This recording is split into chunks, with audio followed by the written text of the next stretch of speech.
In this session, we're going to talk about invitation to bids. We're going to start with some preliminary things like making sure we got a bid captain set up, the bid date, maybe some attachments, so that way there's some files up there to review for the drawings and some of those type of things. Then we're going to kind of talk about how to go through and select, what subs and suppliers we want to send things to, and then basically the emailing process, what the email looks like, maybe come back and sending a general message afterwards. So let's get started. We're going to start off with going to leads, and I'm going to start with the lead that we've started in a prior session then. So this is the one that we started in one of the earlier sessions. And what I want to take a look at here is if I go to edit, and you could have seen it on the first screen, but I want to show where you could go and change it. You've got your bid contact. So when I'm doing invitation for bid, that's basically the employee that its emails are going to come back to as far as any messages or questions or some of those type of things go with the invitation process. And then over here's the bid date. So those are the key, things that you want to make sure are set right. Now, if I come back and actually close this down, there was my bid contact, and my bid date is actually right over here and so forth. So I kind of like to edit because they're close by each other, but otherwise you could see them both that way. And let's go ahead and go back to our quick links in, and let's take a look at an invitation to bid. So the overview kind of shows you, who the bid captain is, what the email is associated with it, what the bid and time date is. Gives me a status of how many of the invitations I've got sent out so far, how many vendors I've sent or that I've got logged in here, how many have said general messages, some of those type of things offhand, how many of them have accessed the team link where they could actually, that's a portal where like a vendor or a supplier can go in and actually see their own invitation to bids and things like that, and the drawings and all that from within the product. What my insurance response is, and then also what my, whether they're bidding the job or not, responses. So let's take a look at getting some vendors in here. Oh, one thing I wanted to talk about on vendors is I wanted to take a look at contact management. I've already talked about contacts in a previous session, but I did want to talk about, because when we start talking about selecting what subs and suppliers we're going to send invitations out to, one of the methods is to actually look at just the companies that are flagged as a bidders list. So that can actually cut down on how many people you have to look through if you keep the flag there to, these are the ones that would be bidding it or something of that nature. So instead of every single contact you may have in, say, it's a construction management product. So if we go back to leads, pull our project back up, go back down to our invitation to bid. Just about like a lot of other things, we're going to go over to actions and add so we can start adding companies. So when I look at this view, this is why that checkbox was kind of important. So I could say, I want to just look at companies that have been sent on previous invitation to bids. I want to look at every single company that's in our master list. I want to look at just the companies that, are flagged, or the contacts that are flagged for the bidders list. So there again, instead of looking at the whole entire master list, you can kind of subset the data. Another common one that I think is going to be pretty common is classifications, where that lets me do a bunch of different combinations for finding it. So I'm going to just start off with master list to begin with. And if you remember when I set some of mine up, I've got a lot of mine set up where I've put my people in where I can see, here's a sub, here's a supplier. We did this We Rock drywall and this We Paint World in our previous session and so forth. So in this one here, I'm just going to go ahead and pick a couple of them. So I'm going to say whatever this sub is and whatever that supplier is, I'm going to send it to both of them. Now, if I was done, I'd hit add and close. Because I want to add more, I'm going to hit add there. And now it'll basically take them off the list where I can now come back and, okay, who else do I want? Or in my case, I'm going to kind of change gears and say, I want to look with classifications. Now, I could have done this on the first one also. I didn't put in all my zip codes, so, I can't filter by the address at the moment. But this is where if you wanted to go through and say you're looking for subs and suppliers within a, 100-mile radius of the job site or something like that nature, you can. In my case, I wanted to kind of focus on when we set up some of those contacts, we put in what spec work they do. So let's say I was looking for some painting help. So if I pull up my list and I went down to Division 9, if you remember, these were like major, or these were divisions, these were majors. If I come on down to, so if I say filter there, you'll notice that we've got, both the We Paint World and that's it, because that's the only company I've got flagged with paint at the moment. And if I come back up here and said, I didn't really select any of those, the painting ones yet, but let's say I went back up and said maybe gypsum board instead. So there we see our We Rock Drywall. So when I had this, both of those were 09s, but one was, gypsum wallboard, one was painting. If I picked just the division, so just Division 9, I would have saw both companies in there because both both majors are within that division. So in this case here, I'm going to go ahead and say that I want to send it to and let's come back, and I'm going to just say from the master list, I'm going to take the name condition off, and I'm just going to arbitrarily pick a couple other ones that don't have email addresses so it don't accidentally go out to anybody. And we'll set a couple of those in. So I hit add and close this time. So here's basically the list of what we've come back with so far. So I can kind of see that, these two companies are going to be a problem because I don't have anything to send them to. An email address. These were the ones that had some email addresses to them, so they would get sent out. As I look at these different companies, one of the things that I mentioned when we set up contacts, but I'll kind of review it here too, is if you notice, like in my case, my email address is KevinE@Vanguard Inc. And if you add a plus, you can add other characters in there, so that way I can send these emails out and they will still come to myself, but we'll be able to see, the We Rock Drywall versus the sub 1 or sub 2 and actually see those separate. So let's go ahead and say that looks good to start with. I'm going to go ahead and put some links on there before I actually go and send those. So that way when we look at the email, we can see some of that information. So I'm going to say add and okay, so let's say I've just got some different plans here, and I'm just going to pick a few files because you get the general idea. So I can put as many files as I want for a link for them to see, to review the drawings and things of that nature. It's going to default for them to be shown in the portal. So if a user is able to, access a portal, they can see the different drawings and so forth from there.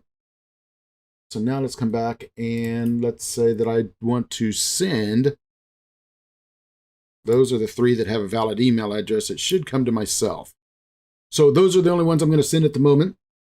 I'm going to go up to the send invitation. I'm using a default template at the moment, but this is where they could be customized with different variations out there. This is my recipient list of who's going to be getting an email. If I want to CC anybody, I could include CC names and include others. Here's my list of linked files that I've got. So it's going to basically, and I could come in here and exclude if I didn't want to send, one of those out or something of that nature. I could also just put an attachment on the email that would just, go out that's not necessarily stored in the lead and so forth. It's going to start off with the subject being my project name. So in this case, it was an invitation to bid project. Edge 2 was my project name. And then for the body, it kind of gives you an example of what it's going to look like. So it's going to have an attention, who it's going to and their company and the project and the address for it and, when the bid time is and some of those type of things, and then kind of a response for them. So I'm going to go ahead and hit send email then. Okay, so it looks like it thinks that it was sent. So if we close this down and take a look at it then, I'll see that right now I've gotten, no response back from anyone yet. And I do see that if I bring my email over, so here's kind of where I've got some emails coming through. So, that supplier company, the sub company, and the We Rock Drywall, that's where I could see, which company they look like they're coming from, even though they're all coming to myself. So if I go in and take a look at like the We Rock Drywall one and open it up, here's the email that actually sent out to them. So it basically has some sort of a, our company information, invitation to bid, little headway of the project and things of that nature. Gives them access to the team portal that they can go in and look at the project through the portal and so forth. And then they can also kind of give their status of maybe where they're at on this case. So that way they could say, well, we're going to wait till we, review the plans maybe. So I can say, so it just basically sends a response off. So now once I close this, if I were to go back to like my overview, basically I can see that, most of them haven't responded yet, but my We Rock Drywall, they're the ones that we just updated in that email saying that they're undeciding yet so far. And if I take a look at, let's open up another one of the emails there. So let's go ahead and say that this particular company is not bidding it. And let's also go back to the email. And I'm going to say access the team portal there. And then if they click on the link, this is kind of the information that they would see. So they'll get, the bid Campton and how to get the information for the employee, a little bit more bidder information. This is where they could come back and, see the response. So they could change the response from, within the product and so forth. They could see any general messages from here. They could also send me a private message. So if they had questions about it or anything like that, and then they also get attachment of all their, any related drawings with it that they can download and will review from here. They could see when messages were sent to them, some of that type of thing. So if I came back into maybe a message, so let's say we're going to go to, where was that private message at? Right here. So I'm going to hit add here. So maybe I'll just put a comment that says, the site plans seem incomplete. Is there any additional drawings that, maybe I can have sent to me? So there again, if I go ahead and save and close there, that message was sent. They'll be able to kind of see that in their private messages, so they can kind of see that they sent a message off to the bid Campton and so forth. And then maybe here I'll change my response to, I'm waiting on more plans before I decide. So if I come back over to my view and back over to my overview thing, I'll start to see a little bit more, information going on. So I could start to see that I put 6 people on the radar. I don't know why I don't have my general messages. It must not have come back through the system yet. So I should have some general messages popping up shortly. I've got some files out there that could be linked. My insurance, at the moment. So right now I've got half of them that I've picked don't have insurance, and 33% of them do have insurance. That looks a little more current. So now I see my 6 vendors. I see I got 1 general message I got to deal with. Vendor messages, unread, links. These look like it was already updated. My 50-50 on the invitations that I've sent. How many of them have access through the portal? So I could tell that 85% of them haven't. So my 1 person that did, accounts for about 14% of the recipients of emails, or at least the invitations. And then kind of here's my bidder responses at the moment. So I've got, what percentage is not bidding and what percentage is reviewing the plans and, waiting for more plans and, haven't given me a response yet. So kind of a nice summary. If I go back and look at and I can do it a couple of different ways. So I can go up to my vendor messages, or I can actually just look at my unread right from here.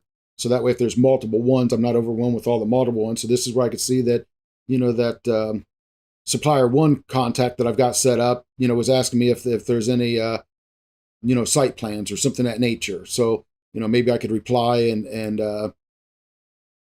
include some sort of attachment or something else with it. And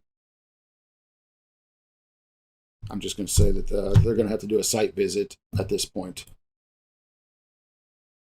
Okay, whatever the response may be. So then if I hit send and notify, so then that'll basically go out to, so if I go ahead and undo my flag here, I should be able to go back and see, there's the message that came in. Here's my reply to that message and so forth. If I go back to the SUP1 user, I should be able to say refresh here. And they should be able to see, any messages back to to them. So this is where they sent a message out at some given time, and here's where I replied back by the bid captain and so forth that, hey, they're going to need to do a site visit or whatever, whatever I sent them type of game. So kind of nice on both sides. So that way it's a little bit easier to review, I think, than sometimes an email. Maybe after that comment, maybe they've decided that they're going to bid it. So I'm going to go and change their status, and I'm going to just close them down at the moment. And if I come back to, let's say, vendors. So what have I got? I've got a one undecided, one not bidding, one bidding. Yeah, that should give me enough of a kind of diagram there to start with. So that way you kind of see the graphs kind of are changing to kind of keep me up to date on where everything's at and so forth. And there again, when you're looking at this list, I don't think I mentioned it, but this is where you can also start to filter this list. So if I want to just look at, ones that told me that they are bidding it. So if I said apply, I could tell I'm in trouble on this job because I've only got one person that's committed to, bidding it maybe at this point in time.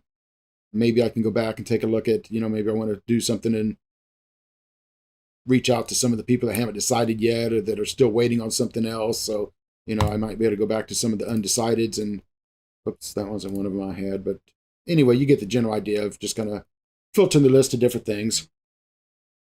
And that's pretty much what the bid invitation looks like. So it's just a way of, automating emails to be sent out.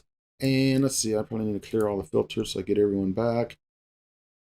And keep a track of what their status is and, who's bidding and who's not bidding and any messages that are kind of, going out between.